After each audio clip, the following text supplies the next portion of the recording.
Let's all go to the lobby. Let's all go to the lobby. Let's all go to the lobby to get ourselves a treat. Delicious things to eat. The popcorn can't be beat. The sparkling drinks are just dandy. The chocolate bars and the candy. So let's all go to the lobby to get ourselves a treat. Let's all go to the lobby to get ourselves a treat.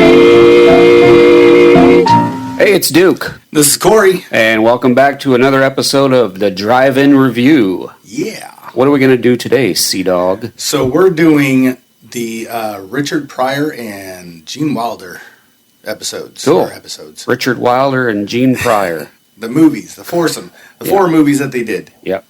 It's a shame they didn't do more. Yeah. I would have liked to have seen more, but... Yeah, but I mean, I think the more they would have done, I think we probably would have got sick of them. Right. Well, the quality was going down, too, towards the end of the fourth one. Yeah. As you'll see, once we go along with these movies, you'll see how... The ratings. The ratings went down, yeah. So, all right, what are we starting with? Our first movie of the day is Silver Streak. All right. This is Silver Streak. George Caldwell is taking the Silver Streak to Chicago. First class? Yes, sir. Right this way. He's a busy publisher who's taking the train for one reason only.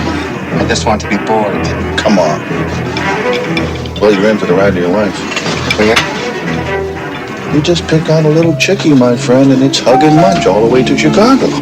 What do you publish? Oh, mostly nonfiction. Cookbooks, how-to-do-it books. It's very interesting. Are you married?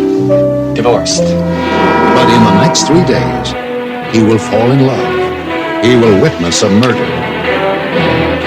And become involved in a bizarre international intrigue. All right, listen, Buster, you're in trouble. And I mean big trouble. Because I'm reporting you. All right, enough's enough. If you're willing to forget it, I don't believe this. Are you kidding? From an innocent passenger, George Caldwell will become a victim. A man who will be forced to risk his life in order to save it. Hold that! Don't move or I'll shoot! He will fall into possession of the priceless Rembrandt papers and into a perfect frame-up for murder. Holy moly, you shot him! All right, mister. Just keep your hands where they are and we'll have no trouble. Give me that. Don't shoot! He will make a friend. Who are you? I'm a thief, man. What do they want you for anyway, man? Murder. Drop me off anywhere along in there, okay? I don't mess with the big end. And become a fugitive from the law, wanted in every state. Wait right here. Go get the tickets and it's goodbye, George. What are you talking about? Well, how are we going to get on the train? I got an idea. I can't pass for black. You tell him. I didn't say I was gonna make you black. I said I was gonna get you on the train. It's comedy.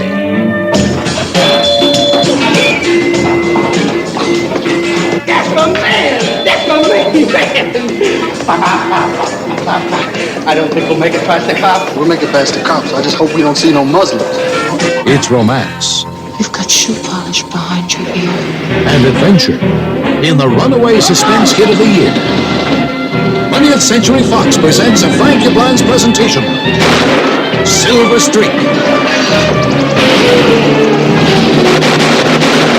Starring Gene Wilder, Jill Clayburgh, Richard Pryor, and Patrick McGowan as Devereaux. Where are we going, little friend? You've got a dead engineer in a runaway train that's going to hit Chicago in 15 minutes. By plane, by train, by the edge of your seat. It's the most hilarious suspense ride of your life. Nothing can stop Silver Streak.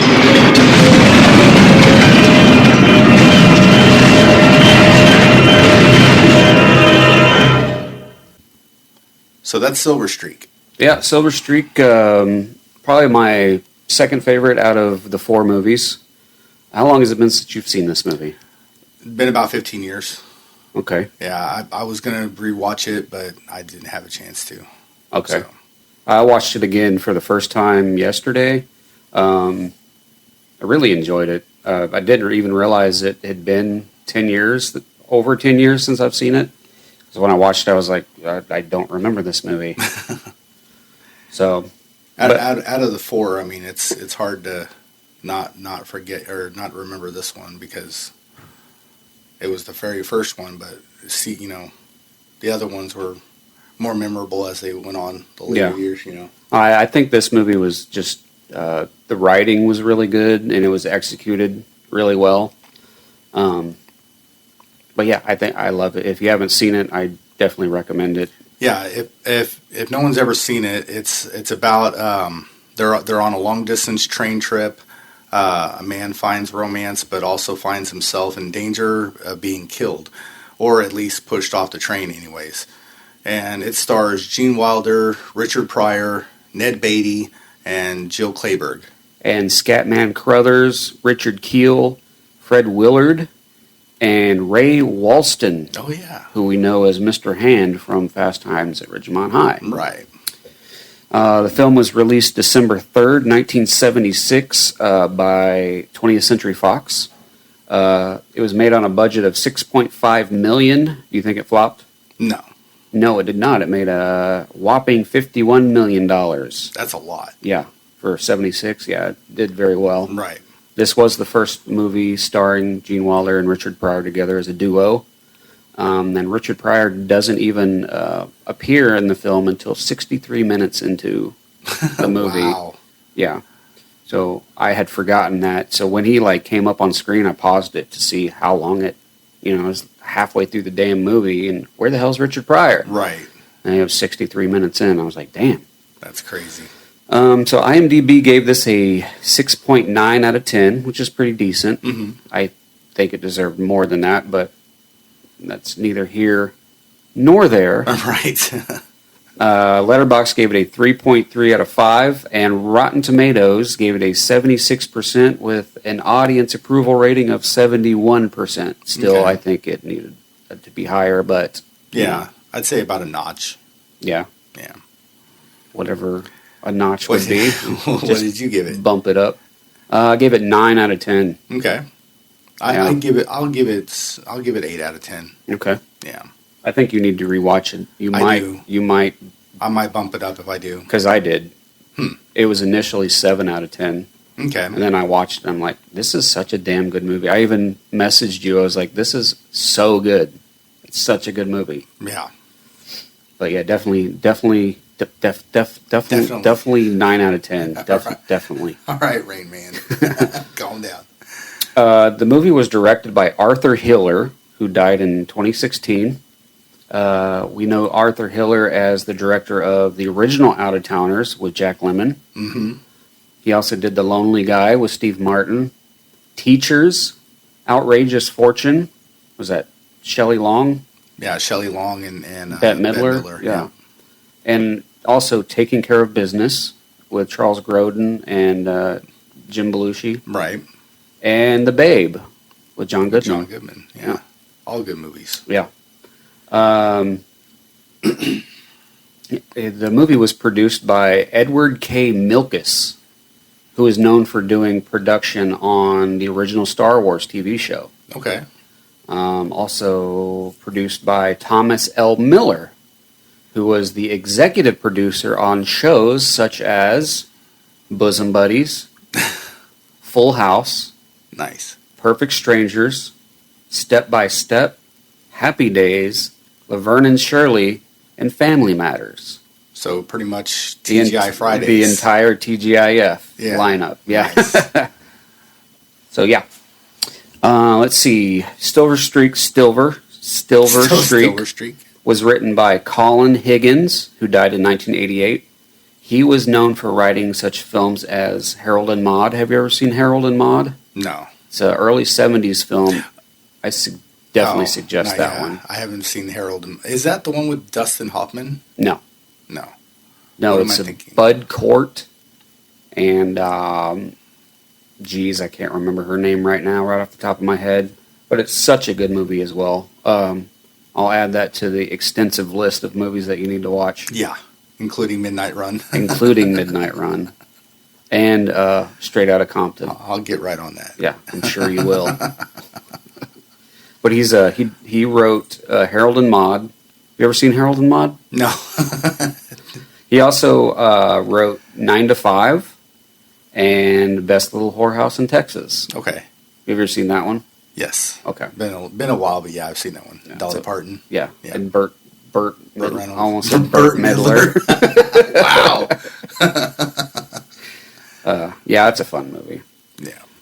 The score for the film was done by Harry Mancini. You know that name? Yes, I do. He's most popular for doing the Pink Panther theme. Yeah. Da-dum, da-dum, da-dum, da-dum, da-dum, da-dum, da-dum. Yeah. So that's all I have. You got any little fun facts? I do. So, originally meant to be filmed in the United States. However, the National Rail Passenger Corporation, that is long, is now known as Amtrak. Oh. A lot easier to say. Yeah. Was fearful of adverse publicity and refused to cooperate. As a result, the producers were forced to work with the Canadian Pacific Railroad using thinly disguised CPR rail or CP rail. CPR equipment. rail? Yeah, they got CPR capitalized for some reason. I don't know why. What's CPR? CPR rail, yeah, CP rail equipment and shooting exteriors along the CP rail right away. Yeah. I don't know what you just said. I don't know either. So, all right, so that's one fun fact. Okay, that was... If you're a railroad engineer, Man, a railroad engineer, yeah. you might know what I was just saying. Okay. I did not go to school for that. I didn't either. So I do know CPR. Moving on. When meeting Gene Wilder after having seen Silver Streak, Cary Grant asked him if the script had been in any way inspired by North by Northwest, which was filmed in 1959. You ever seen that? I have. It's a good movie. Yes. As Wilder admitted it was correct, Grant then added, "I knew it. Have you noticed that each time you take ordinary people, say like you and me, then take them in a situation way above their heads, it makes a great thriller." Yeah. Like, yeah, that's kind of a given. That's the point of a thriller. I did get the feeling that this was like a 40s, 50s thriller. Right. Rex wants to get his 2 cents in. I know. Yeah. But okay, yeah, Rex. I did get that feeling that it had that 40s, 50s feel to it. Yeah. Yeah, I did too. Another one, Gene Wilder loved his part because he could get to do scenes which were... Another fact, Gene Wilder loved his part because he could get to do scenes which were fitting for Errol Flynn, which we mentioned him in previous podcasts, doing action, or Cary Grant being romantic. Yeah. And then the other fun fact I have is 7'2" tall Richard Kiel revealed in his autobiography, Making It Big in the Movies, that his part as Reese, the henchman, was initially not written as a giant. Kiel replaced Lionel Stander, who left the project. Okay. That's all I've got. Danny DeVito was initially the... Right. Yeah. They went the opposite way. Yeah, if you don't know who Richard Kiel is, he was in the James Bond film as... Goldfinger. Yeah, he was in Goldfinger, that's right. As, what was his character's name? I don't remember. Because he had Mouth or something. Yeah, something like, because he had the metal, the grill, the silver teeth. Wasn't he also in Happy Gilmore? Yeah. Yeah. Yeah, he had the thing in his head. Yeah, the nail. Right, that's right. Yeah. He was also in, for all you Mystery Science Theater fans out there, he was in Ega. He played Ega, which was a Joel episode back in 92? 93? Yeah. It was before Mike came along. It was a Joel episode, but one of the better Joel episodes. So yeah, he's definitely a cult favorite. Right. Yeah. And we got a little interview. Yeah, we got an interview from Gene Wilder talking about Silver Streak. Yeah. here you go. Want to listen to it? Yeah, let's like to listen hit go. Alan Ladd Jr. sent me a script called Silver Streak, and I read that one particular scene when I'm putting shoe polish on my face, and he's helping me and doing all these things, and I said to, on the phone, I was in Paris at the time, I said, I love the script, Laddie, that was his name, Alan Ladd Jr., everyone called him Laddie, and I said, but I can only think of one person who could play that part, and without it being offensive, and that would be Richard Pryor. And he said, that's who we're thinking about playing the part. And that's how I met him on the first day the day before filming started. We all met at a hotel, Holiday Inn Hotel in Toronto, Canada. No, not even, it wasn't Toronto, it was a little town. And we hugged each other. I love you, I love you, I love you, I love you. And then we started working the next day. And it was really like a love fest in that respect, except he improvised everything. And he taught me to improvise. I improvised in class, but I never did it on film. But with him, I had to. It was good, too. He was a comic on stage in what they call in one, with facing an audience. But he wasn't a big star in movies. Not yet. Yeah. So the thing about Silver Streak is that, like I said, this was the first film starring Gene Wilder and Richard Pryor. Richard Pryor didn't even show up in the film for like 63 minutes into the movie.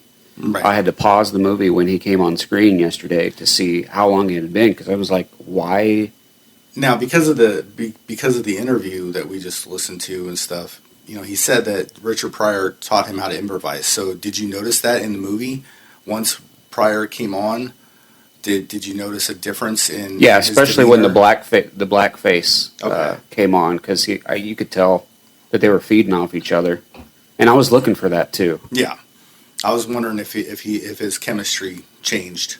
His demeanor. No, you could tell. I was looking for that. I was trying to see if, notably, I was looking for Gene Wilder to crack. I was hoping that he would I could catch him crack here and there. Right. Because of Richard Pryor, and I think he may have here and there. It's not very noticeable, but if you look, I think you can catch something. But definitely recommend this film if you've not seen it. Yeah, I'm definitely going to give it a rewatch. I think it's on Tubi. There's a lot on Tubi. It might be. Yeah. But if not, I think it is on YouTube. Okay. So you can watch it on YouTube. Or just go buy the damn thing. Yeah. It's that good. Yeah. It really is. Find it cheap. I mean, get on eBay. You can probably find it for $5-10. Yeah. Yep. So. All right. Sea-Dog, what's the next movie we're going to talk about? Next one is going to be Stir Crazy. Stir Crazy. Bring it. I hereby sentence you to serve 125 years.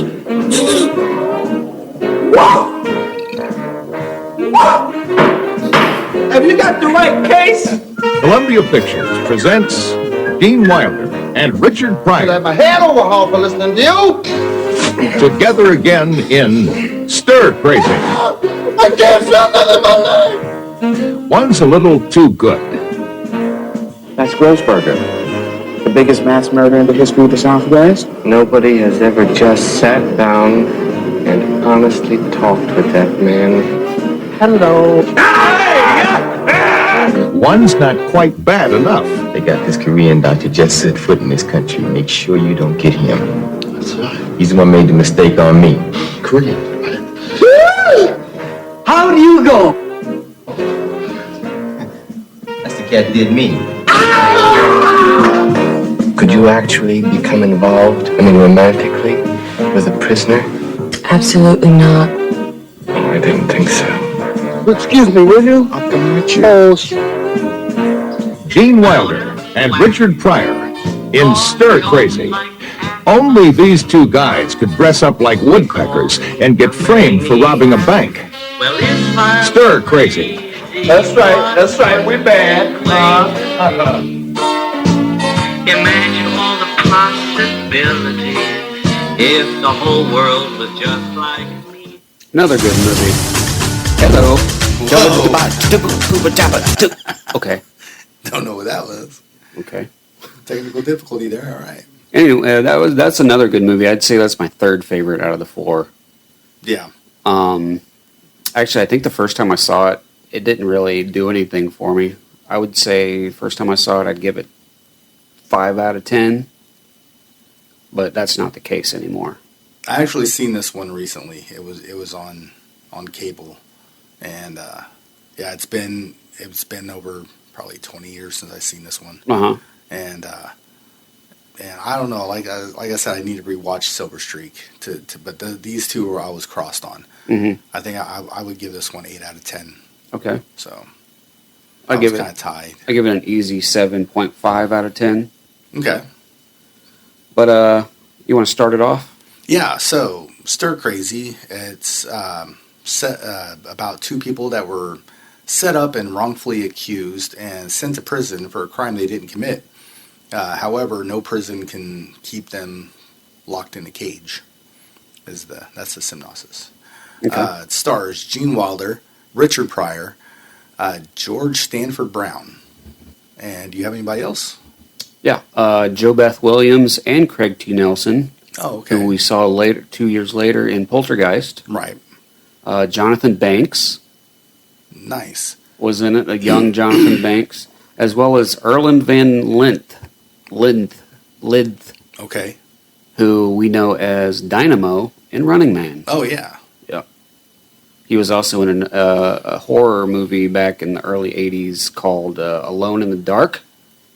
The dude's only been in like 4 movies. So right. This one, Running Man, Alone in the Dark, he played one of the escaped lunatics, along with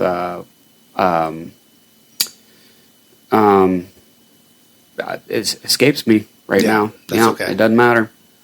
But yeah, that's who else I have for the film. Okay. And who directed this one? This was directed by Sidney Poitier. Oh, nice. Yeah. There you go. The classic Sidney Poitier. It was released December 12th, 1980 by Columbia Pictures. It was made on a budget of $10 million. Think it flopped? No. It did not. It made $101 million. Wow. Yeah. IMDb gave this a 6.7 out of 10. Letterboxd, again, gave it a 3.3 out of 5. And Rotten Tomatoes gave it a 69% with a 75% audience approval rating. This movie was filmed in Tucson, Arizona, as well as around Nevada. Unlike Silver Streak, which I forgot to mention, Silver Streak was filmed in around Alberta, Canada, as well as Ontario, Canada. Okay. And it was also filmed at the train station in Chicago and in parts of California. Stir Crazy was produced by Hannah Weinstein. I'm sure it's part of the Weinstein family. Yeah. I think that's the only thing she's done. It was written by Bruce J. Friedman. Know that name? No. Okay. He wrote Splash, The Lonely Guy. Again, I've been seeing The Lonely Guy pop up in a lot of these right. movies. And Dr. Detroit. Oh, okay. With Dan Aykroyd. Dan Aykroyd. And it was also written by Charles Blackwell, who really didn't do much of anything. The score was done by Tom Scott. He sounds familiar. Tom Scott. He did the score for films such as Hanky Panky with Gene Wilder. Gene Wilder, yeah. The Sure Thing with John Cusack. Mm-hmm. And Demi Moore, I think. Yeah. Just One of the Guys. Yeah. Soul Man. C. Thomas Howell. Hot Pursuit, which was also John Cusack. And Shakes the Clown with Bobcat Goldthwait. There you go. What else you got? You got any fun facts? Yeah, I got a few. So Richard Pryor and Gene Wilder improvised many of their scenes together, which... Big surprise. Yeah. And this one's interesting. 350 Arizona State Prison inmates worked as extras in the film. Oh, nice. I wonder if they got time, early release. I doubt that. I doubt it either. I wonder if they were unruly, or if they were just like, hell yeah, we're in a movie. Right. Maybe we'll get like extra privileges for being good. Yeah. And then this was the first movie directed by an African American to gross over $100 million in North America. And it had to be Sidney Poitier. Yeah. That doesn't surprise me. No, he's great. Yeah. Have you seen any Sidney Poitier movies? It's been a while. It's been so long I can't even mention anything that he's been in. He was in the Deviant Ones, with Mr. Tony Curtis. Okay. Where they're tied together. They're escaped convicts. They're tied together, and this was back in like '59 when racial prejudice was still rampant in the country.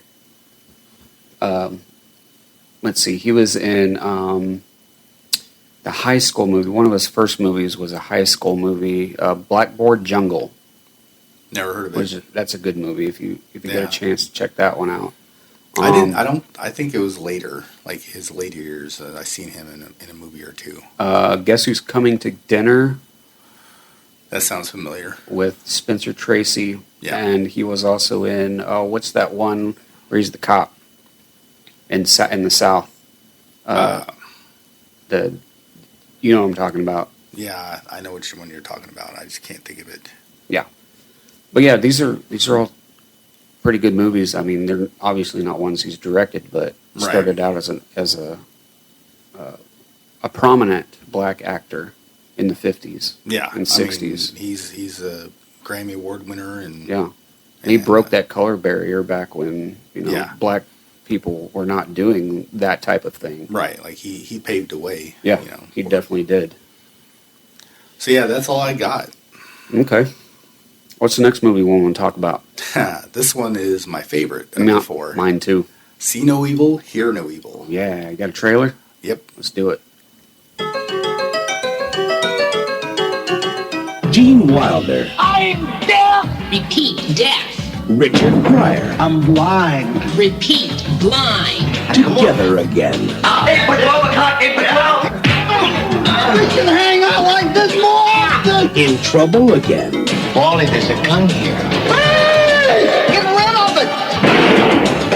Between the two of you, you saw and you heard everything. He reads lips. You're talking too fast. Was there or wasn't there a woman? Fuzzy Wuzzy was a woman? On the run again. I think we should kill them. Don't guide me. They're looking for a blind guy and a deaf guy. Stamp your feet. I'll follow the sound. I feel ridiculous. You look fine to me. Who the hell was driving? I think it's the blind guy. Right! Couch! Richard Pryor. You mean I'm not white? It feels like it. And Gene Wilder. Do you really think you can stop coming? Not if it's funny. A good comedy, as you call it, is worth its weight in gold. Are back. I don't know what you're looking for, but it's a little to the right. See No Evil, Hear No Evil. Classic. Yes. In the Heat of the Night is the movie, the Sidney Poitier movie that I was trying to think of from 1967. Yeah, with Carol O'Connor? I don't remember. I think so. I don't remember. But yeah. So yeah, see No Evil, Hear No Evil. Yeah. Yeah. That's what it's called. It stars Gene Wilder, Richard Pryor, Kevin Spacey, Joan Severance, and Alan North. So, See No Evil, Hear No Evil. Oh my gosh.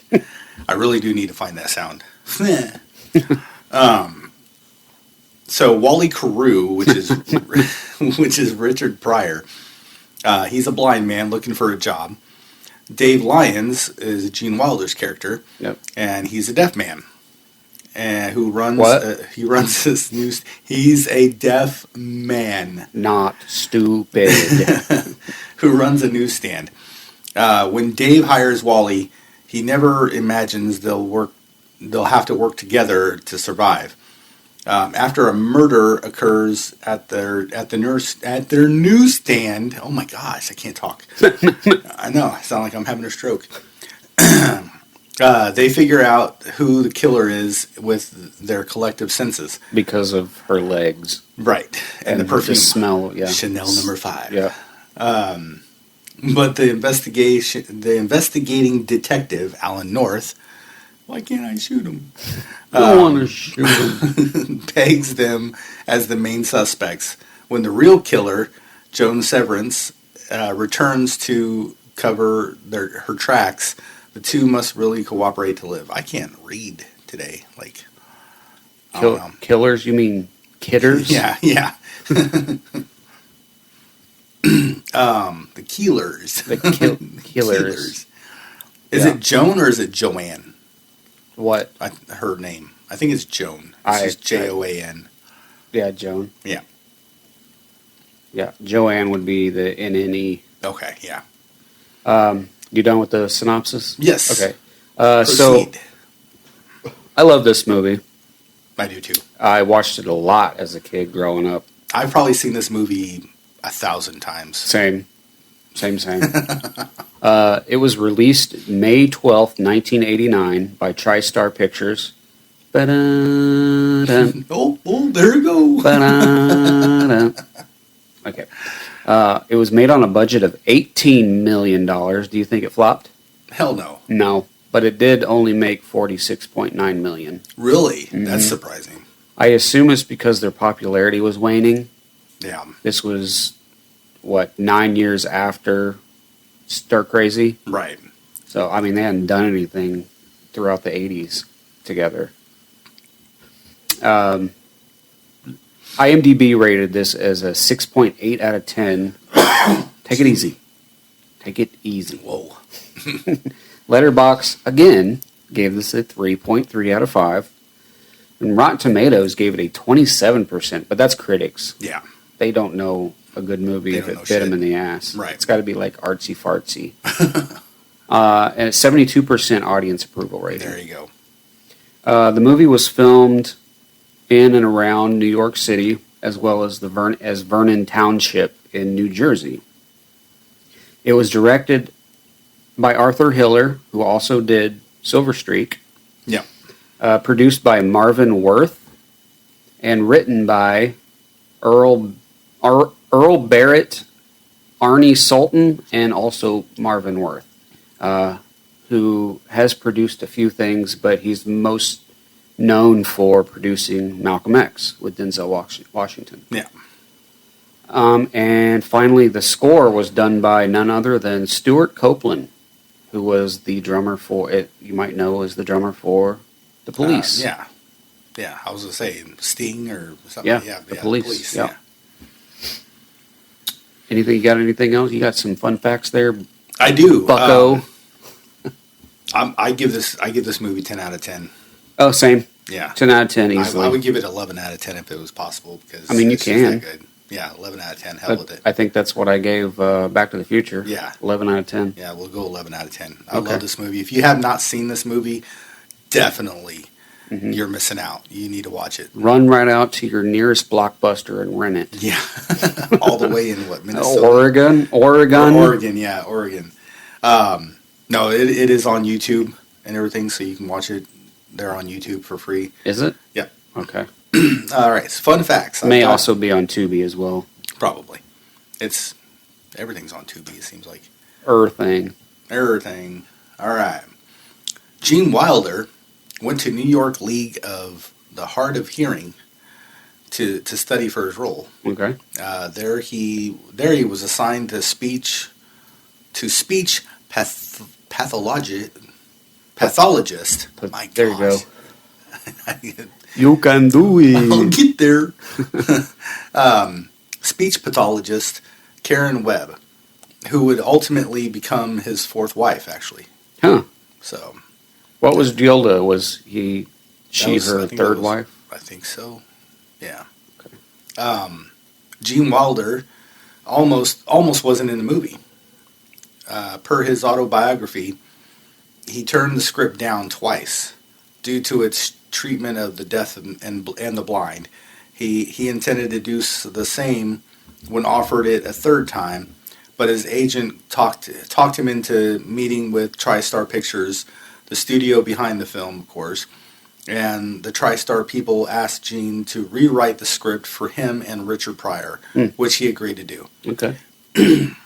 Kevin Spacey has a protruding cyst. Yeah, I noticed that. I've always wondered what the hell that is. Yeah, he's got a protruding cyst on his left cheek in the movie. This is not a feature of his character, but a real cyst that needed to be removed in a surgical procedure. Okay. So yeah, it was. I was always wondering what's wrong with your face. Right. I like you, but you need to change your face. Yeah, something wrong with your face. To prepare for his role, Richard Pryor went to Braille Institute in Los Angeles, where he was taught cane technique, the correct way that a person who is blind uses a white cane. Yeah. Why has it got to be a white cane? Racist? That's what it says. It's racist? Yeah. I guess so people can see the cane. You mean I'm black? Yeah. Does Dad know? Anyways, and then he also visited classrooms to observe mannerisms of the blind students and everything. So they really, both of them did their research. Yeah, like they went full on this movie, and it's really a shame that it didn't get better ratings. Right. And the last one I have is Gene Wilder initially felt uneasy doing the film, as I previously mentioned. Despite the producers making changes to accommodate him and Pryor, he was worried the film, would mock people with disabilities, but started to change his mind when, during research and meeting the real deaf people, he was told people with handicaps do have a sense of humor. Yeah. While it doesn't affect their sense of humor, right? Being deaf or blind. While the film inevitably upset some people, he was encouraged by letters from people saying that they thought that it was a nice change to see people with disabilities as the heroic central characters, as opposed to being mere background characters. Yeah. This was before people boo-hooed on social media about everything. Yeah. You could just get letters from people. Right. You'll get fan mail. Yeah. and hate mail. Yeah. Yeah, you just keep that between the two of you. You don't have to splash it all over social media for everybody to read. And yeah. Right. And it really did. This movie did, it was like the pinnacle of, a handicapped person or a person with a disability to be the hero in a movie and everything, or being the main character, so to speak, in that sense. And even like later movies like The Ringer with John Knoxville, he was afraid to do that movie as well because of he didn't want to make fun of people with disabilities, but it was actually the people with the disabilities that made the movie. Yeah. Like, it wasn't Johnny Knoxville at all. It was them. Because they had a sense of humor. Oh, yeah. They were hilarious in that movie. So, but yeah, that's all I've got. And more power to them for their research. And that just shows what true actors they really were. Artists. Yeah, artists and everything. Yeah. And R.I.P. to both of them. Yeah, absolutely. And absolutely. So, yeah. Do you have anything to add? Nope, that's all I have for See No Evil, Hear No Evil. Go check it out. Yes, we do have a skit from the movie. Yeah. We're going to play right now. Do it. You know what? I'm getting tired of this deaf shit. You mean to tell me you can't hear anything I say, even if I scream in your ear? Well, I don't know. I've never tried it. Really? No. Seems crazy after all these years, but I've never done that before. I would like you to. Go ahead, Wally. I want you to. Let's give it a try. I want you to hear me. Okay? Shazam! Can you hear me? Oh, Jesus! I heard something! Yes! I heard your voice! You heard me! Wally! I heard your voice! You can hear me, Dave! What? You can hear me! No! Schmuck! I'm deaf! Now do you get it? Yeah, classic scene. Yes. And they edited that out. They cut it down. I don't know if you could tell, but yeah, that's not the full scene. I wish but I wish we had the F bomb. You know, you say the F word a lot. Yeah. that would have been a good skit too. Yeah, there's a lot of memorable lines in this film. A lot, yes. Yeah. This by far was my mom's favorite movie. Really? Yeah, she talked about it and praised it and recommended it to everybody. My mom also loved this movie quite a bit too. It was just, like I said, it's an iconic movie, and it's probably one of my top 20 of all time. Yeah, of all time. Really? Yeah. Okay. It's up there. Okay. So, all right, what do we got next? The last movie of the 4 is Another You. All right, here we go. We have someone very special here tonight. One of the greatest sax players around. The one and only, Mr. Eddie Dash.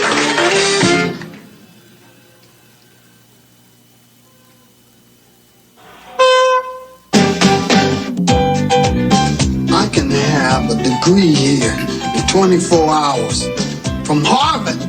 Hello? Anybody home? Don't worry. He's got a titanium plate in there. When I hit him in the head, that actually feels good.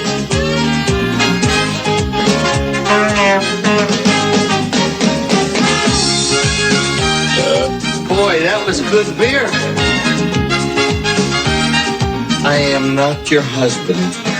I'm a Volvo salesman.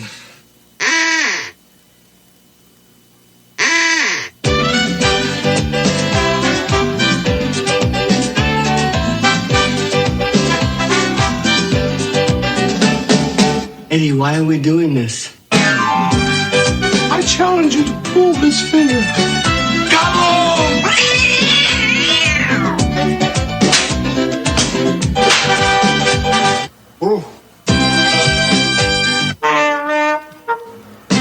You are an inconsiderate child. You are an insect. You are a piece of dust. What have you got to say for yourself? I missed you, dear.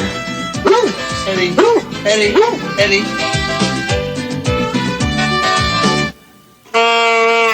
Everybody! Don't you get me no more, man. I'm gonna kick your ass. Oh, you kick my ass. You mother...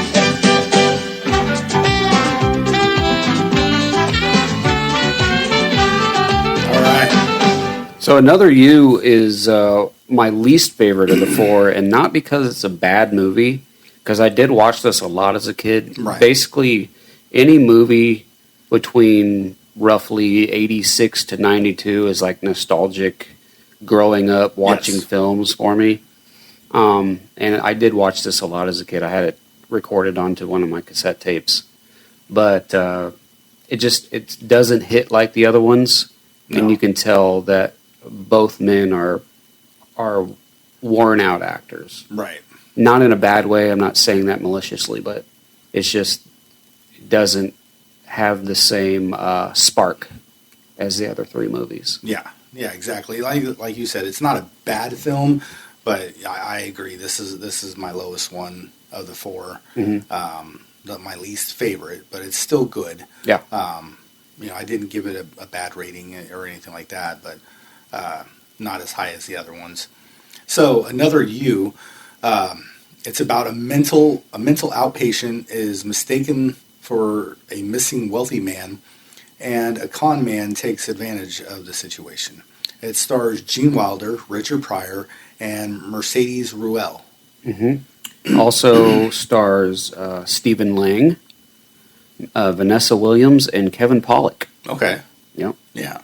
Did not realize that Stephen Lang was in this movie. I didn't either. He's been in a bunch of crap. I was like, he must have been a young Stephen Lang then. Right. So, so who directed this one? And when did this come out? Okay, so this movie was released July 26, 1991 by TriStar Pictures. It was made on a budget of $17 million. Do you think it flopped?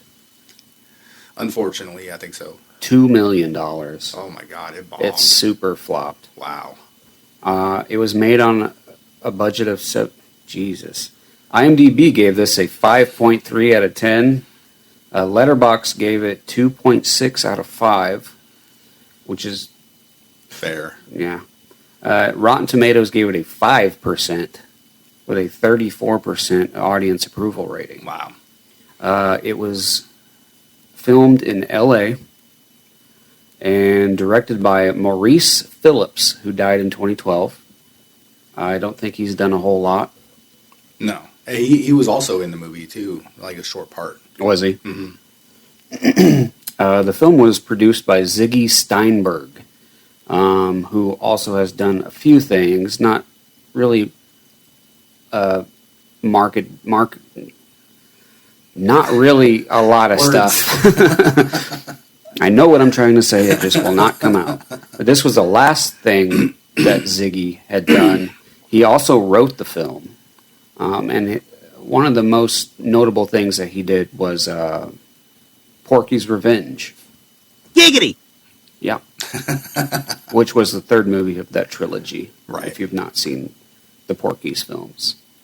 The score was done by Charles Gross, who also did the score for Turner and Hooch and Air America. Nice. With Robert Downey Jr. and Mel Gibson. Yeah. Yeah. I gave it 7 out of 10. 7? Yeah. I gave it 6. Did you? 6 out of 10. I do have some fun facts. Okay. What do you got? So, Peter Bogdanovich was the original director of this film, but he was fired 5 weeks into filming, which caused the film to scrap most of the New York City shots because it was originally shot in New York City.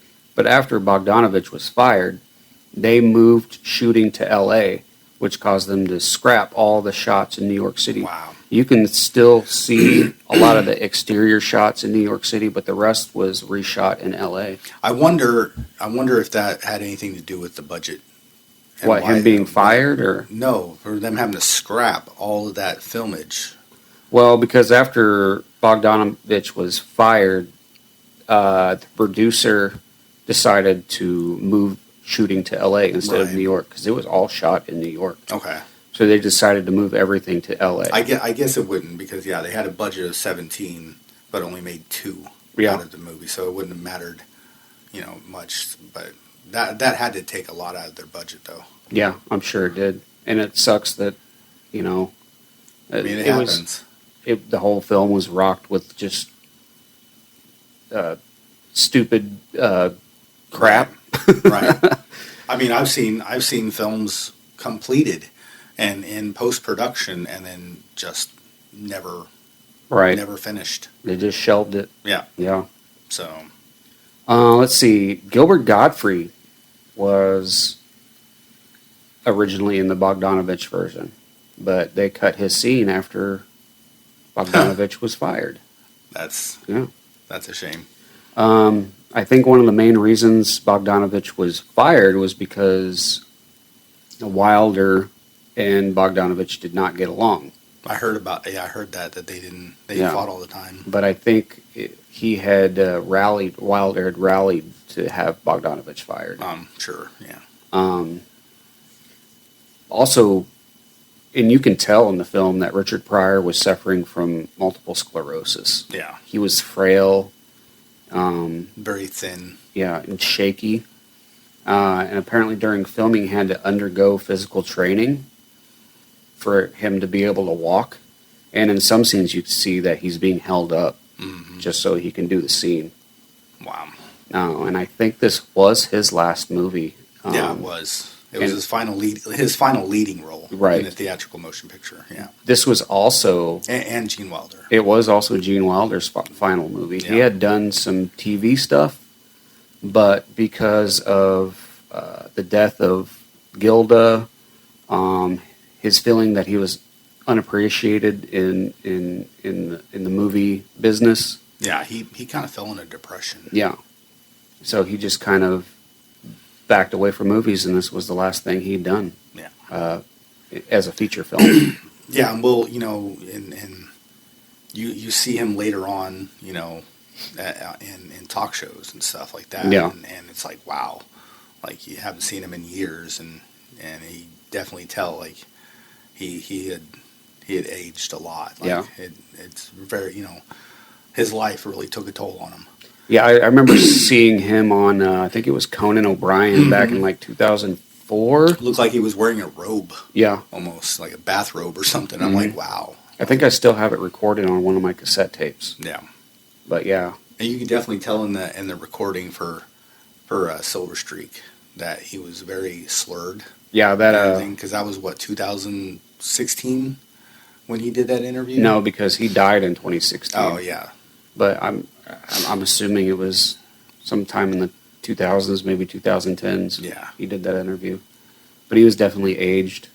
The last thing I have is that Victor J. Kemper, who was the cinematographer for this film, also did See No Evil, Hear No Evil. Okay. Did the cinematography for that film as well. I also have a connection. I have one fun fact to add, and that was the Spanish title translates to "Don't lie to me because I'll believe you." Mm-hmm. For the movie. It's a reference to the Spanish title of See No Evil, Hear No Evil, which translates to "Don't shout at me because I can't see you." Right. Right. So that's a weird translation. Yeah, I thought that was coincidence and kind of ironic that it connected with that movie. So I'm going to put that in there. And that's all I have. That's all I have for Another You. That's all I got too. So okay, I think this episode's a wrap. Thank you for mentioning to do this because I've been wanting to. I love Gene Wilder and Richard Pryor separately and together. Same. They definitely paved the way for the dynamic duos of our times. You got Dana Carvey and Michael Myers in Wayne's World. You've got Walter Matthau and Jack Lemmon. Jack Lemmon, yeah. Something wrong with my voice. I feel like I'm talking and whispering at the same time. It's kind of weird. Yeah. Something. But yeah, they definitely paved the way for that comedic duet. And I'm thankful that you mentioned doing this because I didn't hesitate one bit. As soon as you said it, I was like, hell yeah, let's do it. Don't thank me. Thank Gene Wilder and Richard Pryor for giving us these movies. Exactly. And we'll talk about them, and their separate movies, later on, I'm sure. Because those are also great. So if you haven't checked those out, some of Gene Wilder's, like we mentioned Hanky Panky, of course, Willy Wonka and the Chocolate Factory. And you can't forget Blazing Saddles. Yes, yeah. I was going to mention before we end this, that was also supposed to be a Richard Pryor and Gene Wilder movie. It was. What happened with that?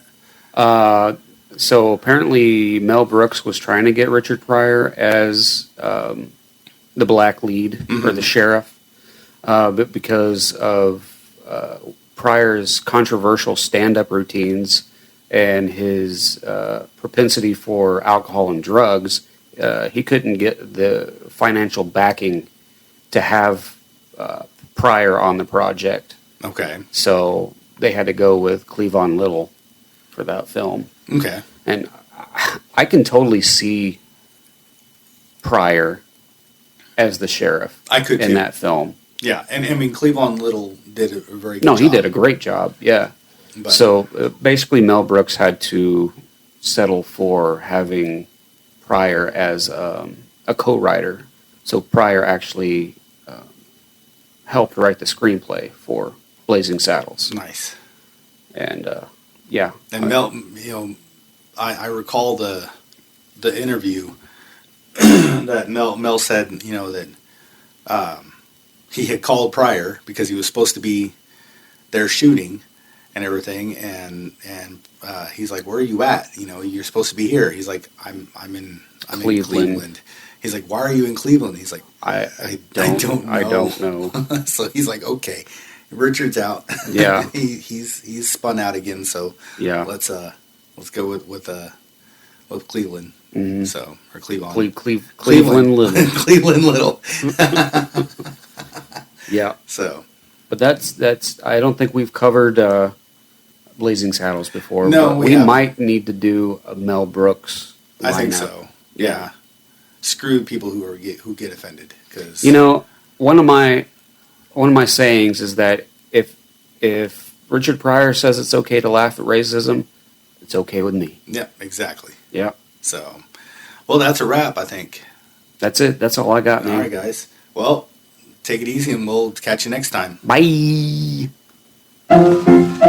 Let's all go to the lobby. Let's all go to the lobby. Let's all go to the lobby to get ourselves a treat. Delicious things to eat. The popcorn can't be beat. The sparkling drinks are just dandy. The chocolate bars and the candy. So let's all go to the lobby to get ourselves a treat. Let's all go to the lobby.